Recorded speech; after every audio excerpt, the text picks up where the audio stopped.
जय श्री कृष्ण। राधे राधे दोस्तों, स्वागत है आपका अपने चैनल पर। आज हम आपके लिए लेकर आए हैं एकादशी व्रत पारण के समय सुनी जाने वाली तुलसी जी की कथा। तो द्वादशी तिथि के दिन जब भी आप एकादशी व्रत का पारण करेंगे तो तुलसी जी की इस कथा को अवश्य सुने, तभी आपको एकादशी व्रत के पूर्ण फल की प्राप्ति होगी। तो प्रेम से बोलो तुलसी माता की जय हो। हमने आपके मुख से तुलसी के पत्र और पुष्प का शुभ महात्म्य सुना, जो भगवान विष्णु को बहुत ही प्रिय है। अब हम आपसे तुलसी की पुण्यमय कथा को सुनना चाहते हैं। व्यास जी बोले, ब्राह्मणों, पहले स्कंद पुराण में मैं जो कुछ बतला आया हूँ वही यहाँ भी कहता हूँ। शतानंद मुनि के शिष्य कठोर व्रत का पालन करने वाले थे।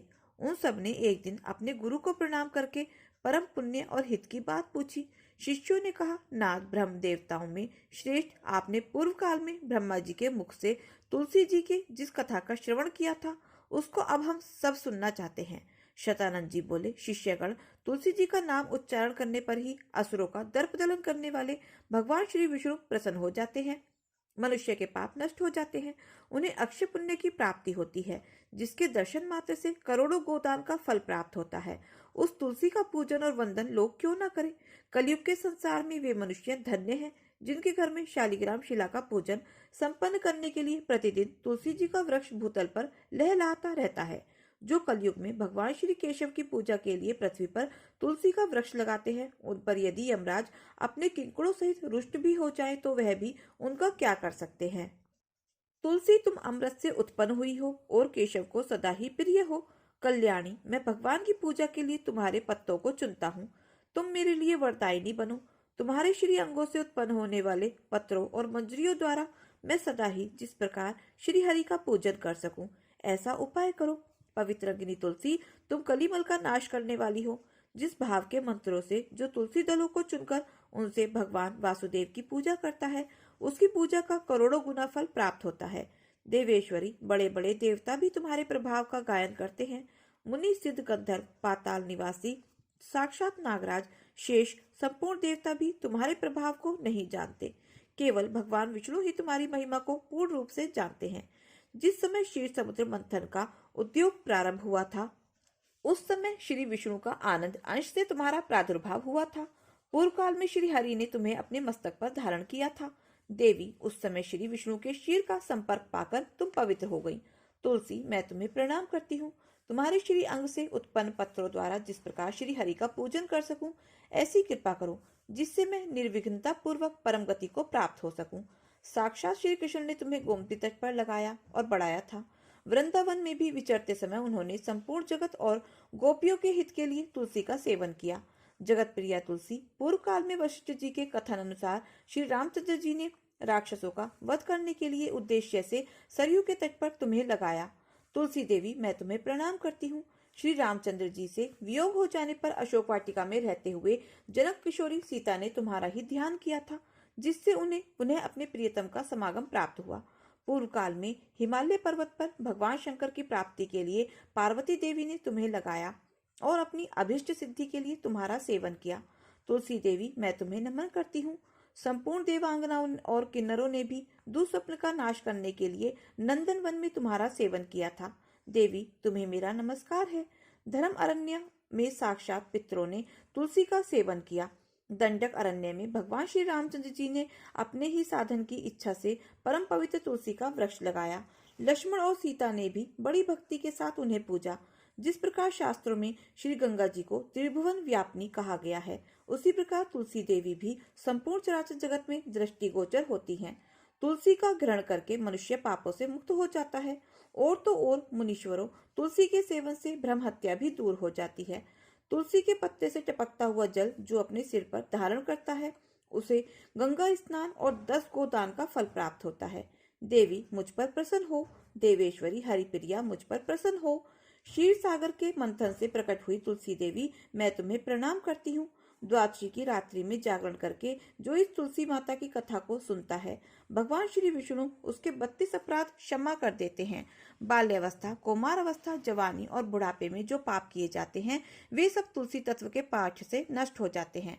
तुलसी के स्त्रोत से संतुष्ट होकर भगवान सुख और अभयदान प्रदान करते हैं। जिस घर में तुलसी जी की इस कथा को सुना जाता है, पढ़ा जाता है, उसका कभी भी अशुभ नहीं होता, उसका सब मंगल ही होता है, किंचित भी अमंगल नहीं होता। उसके लिए सदा सुकाल बना रहता है।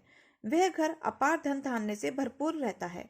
तुलसी जी की इस कथा को सुनने मात्र से मनुष्य के हृदय में भगवान विष्णु के प्रति अविचल भक्ति होती है। उसका वैष्णवों से कभी वियोग नहीं होता। इतना ही नहीं, उसकी बुद्धि कभी भी धर्म से पृथक नहीं होती। जो द्वादशी की रात्रि में जागरण करके तुलसी जी की इस कथा को पाठ करता है या सुनता है, उसे करोड़ों तीर्थों के समान का फल प्राप्त होता है। तो प्रेम से बोलो विष्णु भगवान की जय हो, तुलसी माता की जय हो। जय श्री कृष्णा। राधे राधे। ऋषि दुर्वासा जो दूर्वा खाकर रहते थे, और दुर्वासा जी वह हैं जो किसी को भी श्राप दे देते थे। बड़े ही गुस्सैल साधु हैं। एक बार उन्होंने एक भक्त की भक्ति से पंगा ले लिया। भागवत जी की कथा में है, एक भक्त थे जिनका नाम था अम्बरीश। अम्बरीश जो विष्णु जी के भक्त थे, वह बेचारे इतने बड़े भक्त थे कि अपने हाथ से गेहूं पीसते थे, चक्की से रोटी बनाते थे, अपने हाथ से भगवान को भोग लगाते थे, और भगवान के पूजा के बर्तन अपने हाथों से ही साफ करते थे। भगवान के वस्त्र अपने हाथ से बनाते थे। भगवान की माला भी अपने हाथ से ही बनाते थे। भगवान के लिए पुष्प खुद तोड़कर लाते थे। जमीन में सोते थे। ऐसे श्रेष्ठ भक्त थे अम्बरीश जी। और वह एकादशी बहुत करते थे। एकादशी के दिन निराहार रहते थे, कोई जलपान नहीं करते थे। द्वादशी के दिन ब्राह्मणों को भोग लगाकर, ब्राह्मणों को भोजन कराकर और फिर वह पाते थे। उनकी एकादशी में बड़ी ही निष्ठा थी। फिर एक दिन एक घटना घट गई। दुर्वासा जी आ गए, और वो भी कब आए? द्वादशी के दिन। और द्वादशी का नियम होता है, एकादशी का नियम के अनुसार द्वादशी को ही पारण कर लेना चाहिए। पारण का मतलब कुछ खा लेना चाहिए, तब ही व्रत पूरा होता है। जब भी एकादशी आया करे तो जगन्नाथ जी के चावल के प्रसाद से द्वादशी को व्रत किया करिए। एकादशी को चावल नहीं खाना चाहिए, पर द्वादशी को चावल जरूर खाना चाहिए। और कौन सा चावल? इस धरती में सबसे श्रेष्ठ चावल क्या हो सकता है? जगन्नाथ जी का भात सबसे उत्तम।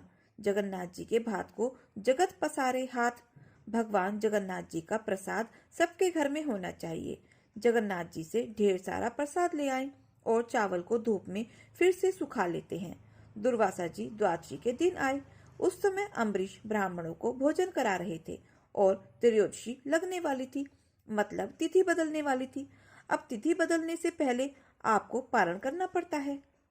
जब दुर्वासा जी आए तो अम्बरीश जी ने कहा, महाराज आप भी पधारो। दुर्वासा जी बोले, मैं नहा धोकर आता हूँ। तो उन्हें नहाने में जरा सी देर हो गई और अम्बरीश जी की तिथि निकली जा रही थी। अब तो अगर घर में साधु भूखा हो तो कुछ खा तो सकते नहीं, तो उन्होंने भगवान का चरण अमृत पीकर अपने व्रत को पारण कर लिया। जब वह चरण अमृत पी रहे थे कि सामने से दुर्वासा जी आ गए। अब दुर्वासा जी बड़े गुस्से में आ गए कि मुझे खिलाए बिना तुमने खा लिया। जानता नहीं है कि मैं कौन हूँ। तू बड़ा भक्त बन रहा है, मैं आज तुझे दंडित करूंगा। तूने एक साधु का अपमान किया है। तू जानता नहीं मैं कौन हूँ। तूने मुझे खिलाए बिना खा लिया। और दुर्वासा जी से सारा जग डरता है कि वह बहुत खतरनाक ऋषि हैं। अम्बरीश जी तो हाथ जोड़कर खड़े हैं। महाराज, यदि अपराध हुआ है तो मुझे दंड दीजिए। और अम्बरीश जी ऐसे भक्त थे कि जब वह अपने हाथ से गेहूं पीसा करते थे तो बगल में भगवान बैठकर अपने पीताम्बर से उनको हवा किया करते थे। ऐसे भगवान स्वयं उनके प्रेम में बिक चुके थे। जब जब अम्बरीश भगवान जी की सेवा करते तो भगवान स्वयं उनकी सेवा करते थे। अम्बरीश उनकी सेवा करते और भगवान उनकी सेवा करते थे। अब भगवान ने अपना सुदर्शन नियुक्त कर दिया था। सुदर्शन नियुक्त कर दिया कि तुम पर कोई संकट आएगा तो मेरा सुदर्शन तैयार रहेगा। अब दुर्वासा जी को गुस्सा आया कि तुमने मुझे खिलाए बिना खा लिया। तब दुर्वासा जी ने अपना एक बाल उखाड़ा और पटक दिया, और जब पटका तो उस बाल को पटकने से एक राक्षसी पैदा हो गई। उस राक्षसी ने अम्बरीश को नुकसान पहुंचाने के लिए वह खाने के लिए दौड़ी, और जैसे ही दौड़ी तो भगवान का सुदर्शन चक्र नियुक्त था। उसने जाकर राक्षसी को वश में कर दिया। और सुदर्शन साक्षात भगवान है। इसलिए भागवत जी में कहा गया है कि सबसे आगे क्या रखा है, यह सुदर्शन। इसीलिए कहते हैं कि अपने घर के द्वार के ऊपर भगवान सुदर्शन को लगाइए। यह सुदर्शन भक्तों के परम रक्षक हैं। भक्तों को जो नुकसान पहुंचाता है, सुदर्शन चक्र एक्टिव हो जाते हैं। जैसे जब अम्बरीश को नुकसान पहुंचाना चाहा तो सुदर्शन भगवान एक्टिव हो गए और दुर्वासा जी को मारने के लिए सुदर्शन भगवान दौड़ पड़े कि आपको छोड़ूंगा नहीं, ये मेरे भक्तों को नुकसान पहुंचा रहा है। अब तो दुर्वासा जी भागे और कहने लगे कि ब्रह्मा जी बचाओ, ब्रह्मा जी बचाओ। ब्रह्मा जी ने देखा कि कौन आया है। दुर्वासा, क्या हुआ, बोलिए। दुर्वासा जी बोले, सुदर्शन चक्र पीछे लगा है। ब्रह्मा जी बोले, निकलो मेरे घर से, तुम्हारा यहाँ ठिकाना नहीं है। फिर सुदर्शन से बचने के लिए शंकर जी के पास गए। हे प्रभु बचाओ, हे प्रभु बचाओ। शंकर जी बोले, बाहर जाओ, अभी कोई गुंजाइश नहीं है। जिनका चक्र है उनके पास जाओ।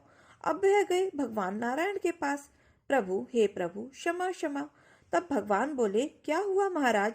तब दुर्वासा जी बोले, हम तो आपके भक्त हैं, पता नहीं क्या अपराध हुआ है, यह सुदर्शन हमें मारने जा रहा है, गर्दन काट देगा। भगवान बोले, आपने किसका अपराध किया है। सुदर्शन जी बोले, प्रभु, इसने जो आपके आशिक्त भक्त है अम्बरीश, उन्हें नुकसान पहुंचाना चाहा है, मैं इनको छोड़ूंगा नहीं। अब भगवान बोले, तो फिर मैं भी सेवा नहीं कर पाऊंगा। इस बार अब दुर्वासा जी घबराए कि जब भगवान नहीं बचा रहे हैं तो अब कौन बचाएगा। अब दुर्वासा जी घबराए, चरणों में गिर पड़े। प्रभु, आप बताओ मैं क्या करूं। तब भगवान बोले, जिसका अपराध किया है उस भक्त से जाकर क्षमा मांगो, वह क्षमा कर देंगे तो यह चक्र स्वयं ही शांत हो जाएगा। तब दुर्वासा जी दौड़े दौड़े अम्बरीश जी के चरणों में गए। अम्बरीश जी ने देखा, महाराज आप तो साधु हैं। अम्बरीश जी ने साष्टांग प्रणाम किया। दुर्वासा जी ने कहा, हे अम्बरीश, हमें क्षमा करो, हमने भक्ति का अपमान किया है, अपराध किया है। तब दुर्वासा जी के लिए अम्बरीश ने सुदर्शन भगवान से प्रार्थना की कि हे सुदर्शन भगवान, यदि मैं आपका अनन्य भाव से चिंतन करता हूँ, मैंने भगवान के सिवा अपने हृदय में किसी को स्थान न दिया हो, मेरे अंदर यदि किसी के प्रति छल कपट ईर्ष्या देश न हो, तो हे सुदर्शन भगवान आप शांत हो जाइए। सुदर्शन भगवान शांत हो गए और दुर्वासा जी की रक्षा हुई। तब से दुर्वासा जी को समझ में आया कि भक्तों से पंगा नहीं लेना चाहिए। भगवान से पंगा लोगे चलेगा, पर भक्तों से नहीं चलेगा, बहुत महंगा पड़ सकता है। भगवान है ना न्याय करने के लिए। रावण के साथ न्याय भगवान ने किया, उसे दंड मिला। द्रौपदी के साथ जो दुशासन ने किया, उसे भी दंड मिला। ईश्वर के घर देर है अंधेर नहीं। दुर्वासा जी का अभियान समाप्त हुआ और आज से आपका एक बहुत बड़ा सबक मिला। इस कथा से जुड़ी एक और कथा है जो हमें एक सच्ची सीख देती है। एक पति पत्नी जा रहे थे तो एक साधु पीछे से आया। बारिश का समय था, सड़क के गड्ढे में पानी भरा था, तो समझ में नहीं है कि यहाँ गड्ढा है कि यहाँ समतल है। तो एक साधु बुढ़िया कीर्तन में मस्त थी, श्री कृष्ण गोविंद हरे मुरारी गाते हुए चला जा रहा था। वह पति पत्नी इस तरफ से जा रहे थे और वह साधु अपनी लाइन से इस तरफ जा रहा था। सड़क में तो साधु बुढ़िया नाचता हुई जा रहा था। तो साधु जब उचक कर जब गिरा तो उसके पांव गड्ढे में चले गए। गड्ढे में गए तो पानी भरा था और जब पानी में गए तो पानी की कुछ बूंदें उसकी ओर जाकर गिर गई। पति पत्नी जो जा रहे थे तो उस पति ने सफेद कलर की शर्ट पहनी रखी थी। पानी की कुछ बूंद जब गिरी तो वह आदमी बड़ा गुस्सा हुआ। अरे बाबा, पागल हो गया है क्या, देखकर नहीं चल सकता। वह आदमी आया और बाबा जी के गाल में जोर से एक थप्पड़ मारा और कहने लगा, कपड़े गंदे कर दिए, अंधा है क्या। जबकि वह साधु तो अपनी मस्ती में ही था, उसे कुछ नहीं पता था। उसने थप्पड़ भी मार दिया तो उसे कोई प्रतिकार नहीं किया, कोई जवाब ही नहीं दिया। उसको लगा, विधाता आज यही सब मिला है खाने को, तो चलो यही खाकर भजन करेंगे। कभी आप बढ़िया मालपुआ खिलाते हो तो कभी आप चना खिलाते हो, कभी गुलाब जामुन खिलाते हो तो कभी रबड़ी। आज थप्पड़ मिला तो ये भी खा लेंगे। भगवान का भक्त भगवान की मस्ती में मस्त रहता है। जैसे राखे राम जी रहना चाहिए और सीताराम सीताराम कहना चाहिए। भगवान तेरे फूलों से भी प्यारा थप्पड़ दे रहा है, हमें खुश है, हमें शिकायत नहीं करनी चाहिए। तुमने थप्पड़ पड़वा दिया, कोई बात नहीं। आप लोग भी जरा भी आपके प्रतिकूल मिल जाए तो आप रोने लग जाते हैं। भगवान तुमने ऐसा क्यों किया, जो दे रहे हो वो हमारे भगवान की इच्छा है। आज हम भूखे रहेंगे, यह भगवान की इच्छा है। आज खाना दे रहे हो तो खाओ, आज ये पहना रहे हो तो यह पहनो, ये सब भगवान की इच्छा है। हमारे संत जी बेचारे कुछ नहीं बोले, लेकिन भगवान तो भगवान है। भगवान गुस्सा हो गए, किसने मेरे भक्त को एक थप्पड़ मार दिया। अब वह जैसे ही घर गया, पति पत्नी घर गए और वह आदमी जैसे घर गया और अपनी सीढ़ी ऊपर चढ़ने लगा, सीढ़ी चढ़ते समय उसका पांव फिसला और ऊपर से नीचे के बल गिरा। तुरंत उसकी मृत्यु हो गई। अब जब मृत्यु हुई तो अचानक किसी की मृत्यु हो जाए तो व्यक्ति तो दंग रह ही जाता है। सारे गांव के लोग आ गए। उसकी पत्नी तो खूब रोई। तभी वह साधु घूमता घूमता उसी के घर के सामने से गुजरा तो उसने देखा कि अच्छा, साधु को तो यह पता ही नहीं था कि यह उसी का घर है जिसने मुझे थप्पड़ मारा था।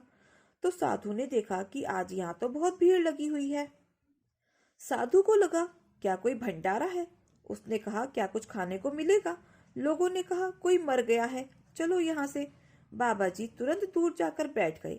उसकी पत्नी रो रही थी तो इस दृश्य को किसी ने देखा था तो वह समझ गया कि साधु को इसने मारा है, इसलिए वह मर गया है। तो उसने उसकी पत्नी को जाकर बोला, सुनो जी, जिस साधु को तुम्हारे पति ने थप्पड़ मारा था शायद भगवान रुष्ट हो गए। वही साधु बाहर बैठे हैं, तुम जाओ साधु के पांव पकड़ लो, वो बाहर बैठा है। वह पत्नी दौड़ी दौड़ी गई और साधु जी के चरणों में गिर पड़ी। महाराज क्षमा करो, मेरे पति से अपराध हो गया है, क्षमा करो। साधु बोला, देवी आप कौन हो और कौन सा अपराध?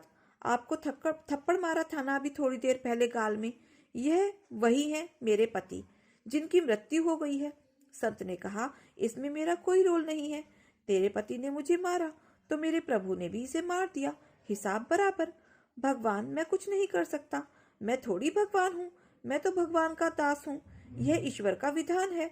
उसने थप्पड़ मारा तो मैं दुखी नहीं हुआ और यह मर गया, उसका दंड पाकर तो मैं खुश नहीं हूँ। यह ईश्वर का विधान है, इसमें मेरा कोई हाथ नहीं है। इसका मतलब न्याय करने वाले कौन है? इसलिए जो हो रहा है वह हमारी और आपकी मर्जी से नहीं, भगवान की मर्जी से ही हो रहा है।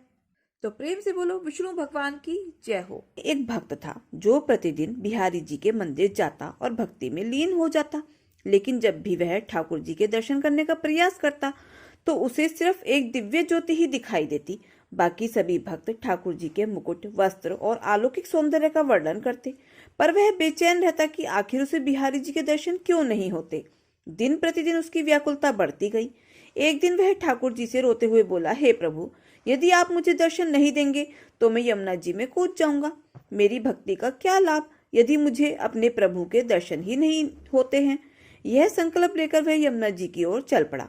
रास्ते में उसे एक वृद्ध व्यक्ति मिला जिसने उसे रोककर कहा, बेटा मेरी एक मदद करोगे? मैं बहुत समय से कोढ़ से पीड़ित हूँ। आज सुबह ही बिहारी जी ने मुझे संकेत दिया था कि एक भक्त आएगा जो मेरे पैर पकड़ लेगा और तब तक नहीं छोड़ेगा जब तक मैं यह न कह दूं कि जा, बाके बिहारी जी तेरा कोढ़ ठीक कर देंगे।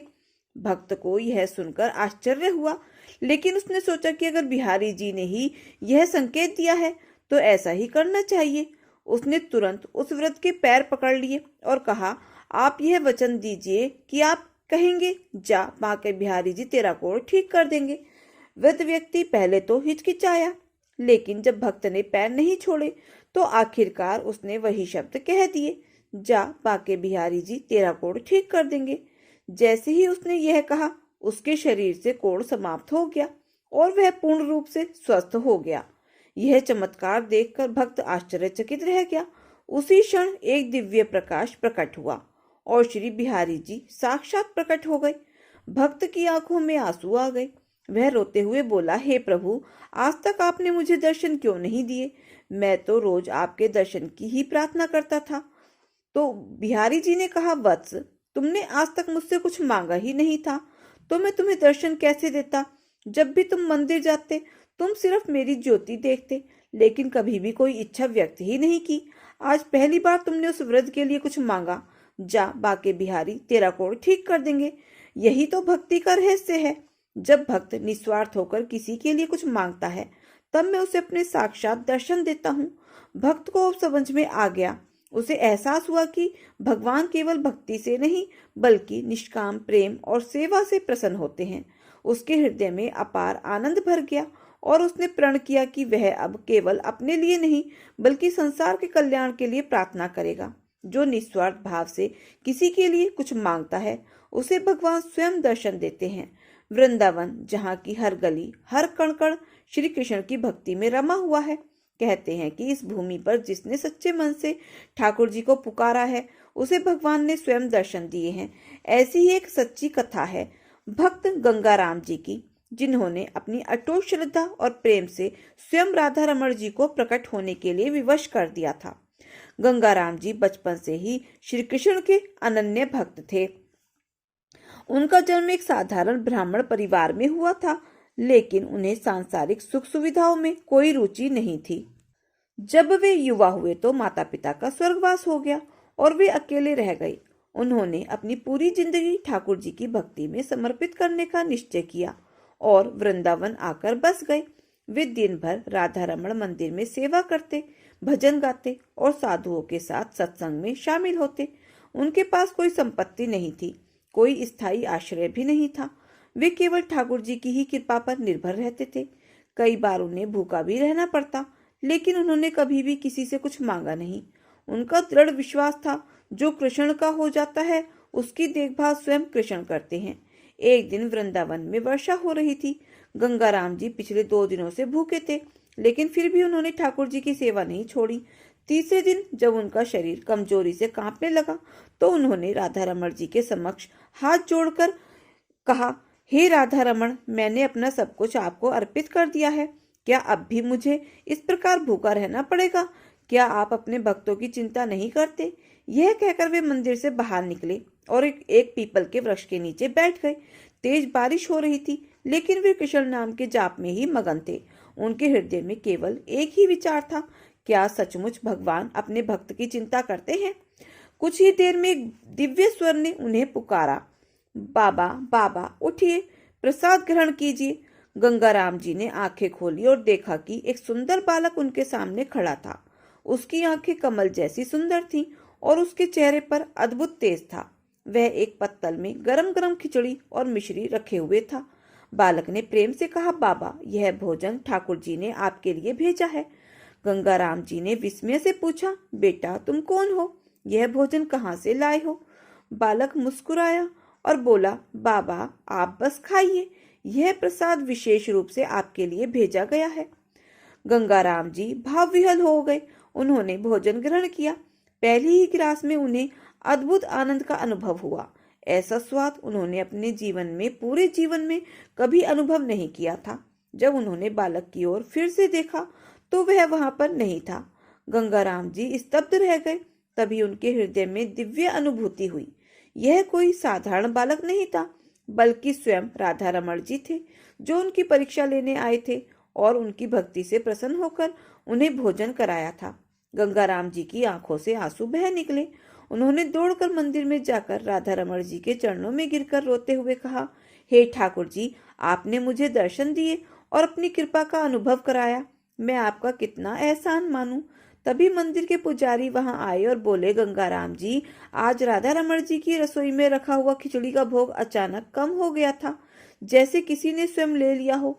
शायद यह ठाकुर जी का ही चमत्कार था। गंगाराम जी को अब कोई संदेह नहीं रहा।